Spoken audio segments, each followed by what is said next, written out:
Olá, pessoal do Café com Leitura e você, tudo bom? Vamos hoje dar continuidade ao nosso livro de todo o coração. Com a bênção divina, é possível obter resultados muito melhores que desafiam o plano natural.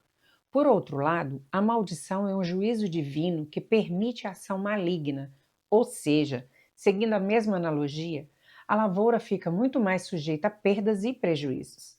Uma vez estabelecido o fundamento de que a escolha do homem pela obediência leva à bênção e pela desobediência à maldição, olhemos mais uma vez para o princípio de amar ao Senhor. Como o mandamento da palavra de Deus, primeiro e principal, é correto constatar que desobedecer-lhe implica maldição. Como bem disse Paulo, quem não ama ao Senhor seja anátema. Vivemos dias de uma grande colheita espiritual em que milhares se convertem ao Senhor. Além de novas igrejas plantadas em número impressionante, as já estabelecidas crescem cada vez mais.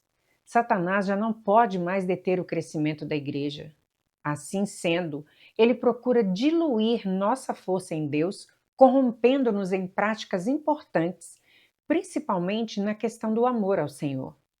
Assim, ele pode manter-nos sob maldição.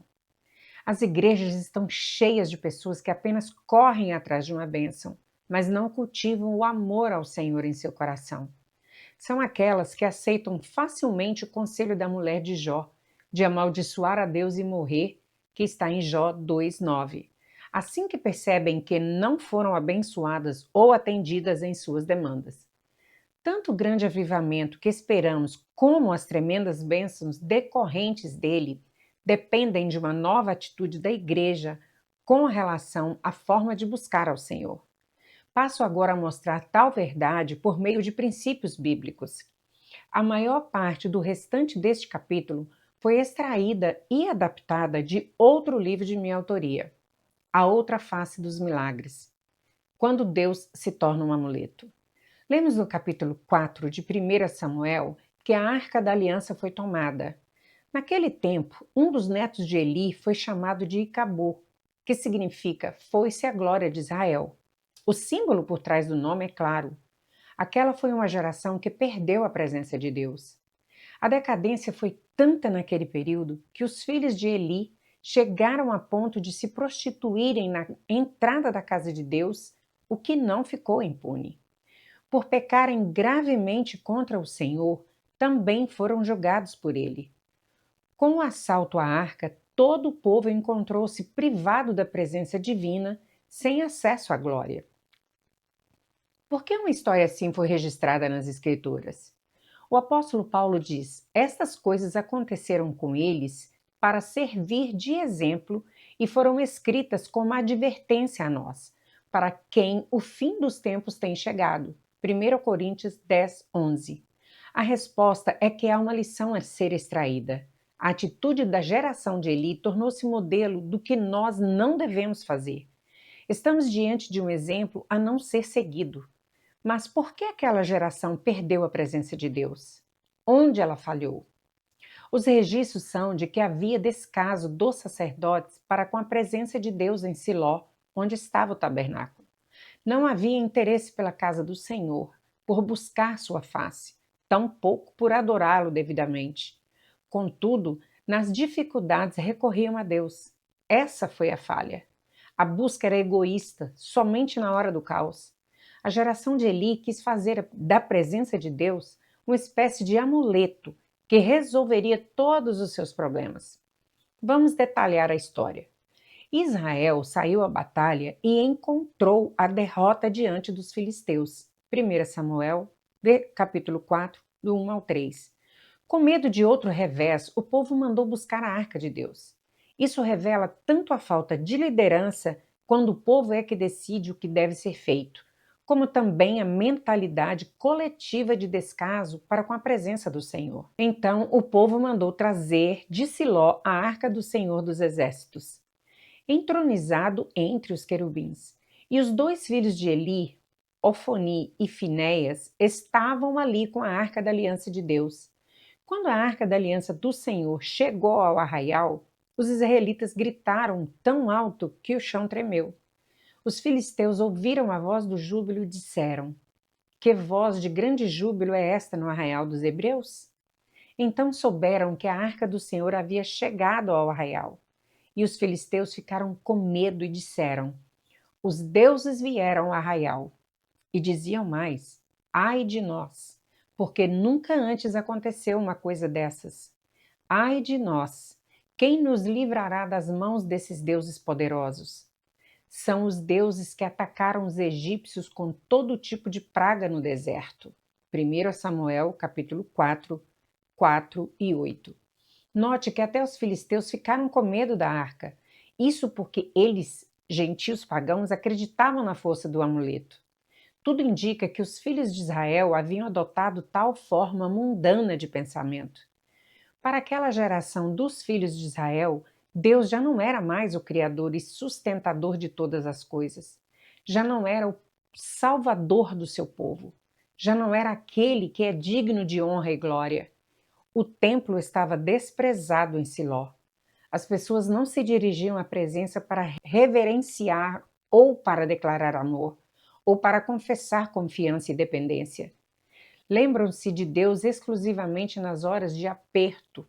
Pior ainda, mesmo em necessidade, a busca não era pela presença dele, mas pelo poder do amuleto. Ordenaram que fosse trazida a arca para que o problema cessasse. Os que fazem de Deus um mero resolve tudo não se dão ao luxo de buscá-lo porque desejam somente a mágica. Em décadas de experiência pastoral, conheci muitos que não priorizavam a presença do Senhor. Quando convidados aos cultos, nunca podem. Porém, basta chegar a qualquer situação difícil e já começam a ligar para saber se eu posso orar com eles, de preferência em sua casa. Quando chamados a cultuar ao Senhor e render-lhe glória, não querem. Já quando os negócios vão mal, pedem oração. E não me refiro a um não convertido, de quem se pode esperar esse tipo de comportamento. Difícil é entender quando provém de um cristão mais antigo na fé. Devemos adotar uma postura de temor e amor ao Senhor, em vez de tratá-lo como um empregado. A motivação da busca não pode ser como a da geração de Eli, que não almejavam nada, senão lucro. Deus não é um resolvedor de encrencas. Manter um relacionamento com Ele sob tais motivações traz prejuízo. Perde-se a presença, e não há perda maior do que essa. Então os filisteus lutaram, e Israel foi derrotado, e cada um fugiu para sua tenda. Foi uma grande derrota, pois foram mortos de Israel 30.000 homens. A arca de Deus foi tomada, e os 2 filhos de Eli, Ofni e Finéias, foram mortos. A nora de Eli, a mulher de Finéias, estava grávida e próxima do parto.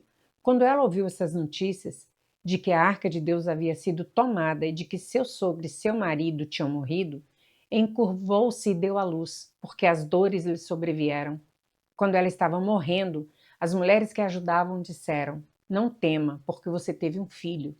Ela, porém, não respondeu nem fez caso disso, mas deu ao menino o nome de Icabô, dizendo: Foi-se a glória de Israel. Ela disse isto porque a arca de Deus havia sido tomada, e por causa de seu sogro e de seu marido. E falou mais: Foi-se a glória de Israel, pois a arca de Deus foi tomada. 1 Samuel, capítulo 4, versos 10 e 11 e do 19 ao 22. A perda da glória foi tão terrível que a nora de Eli pareceu sofrer mais com ela do que com a morte do sogro e do marido. Na verdade, mais do que com a própria morte que estava prestes a acontecer. Aquela mulher deu nome ao filho em lamento pelo assalto da arca e não pela tragédia que aconteceu com a sua família e sua vida. Declarou ao mundo de forma definitiva qual havia sido a grande perda do povo de Israel. Hoje, a igreja vive sobre o mesmo perigo. Ao deixar de adorar ao Senhor pelo que Ele é, e para buscá-lo apenas pelo que Ele faz, corre o risco de estar parecida com qualquer seguidor de Satanás. Não, você não leu errado. O diabo não possui seguidores pelo que ele é, pois ele nada é. Quem pactua com ele o faz em troca de algo, fama, fortuna e outras coisas, pelas quais pagam com a sua própria alma. Contudo, não vê em Satanás nenhum atrativo. O que atrai é sua proposta e não a sua pessoa. Qual é o modelo bíblico de busca correta aprovada pelo Senhor? Qual o padrão de relacionamento com Deus que devemos seguir? Embora a mulher de Jó tenha sugerido que o marido amaldiçoasse a Deus e morresse, em Jó 2,9, ele, por sua vez, agiu diferente.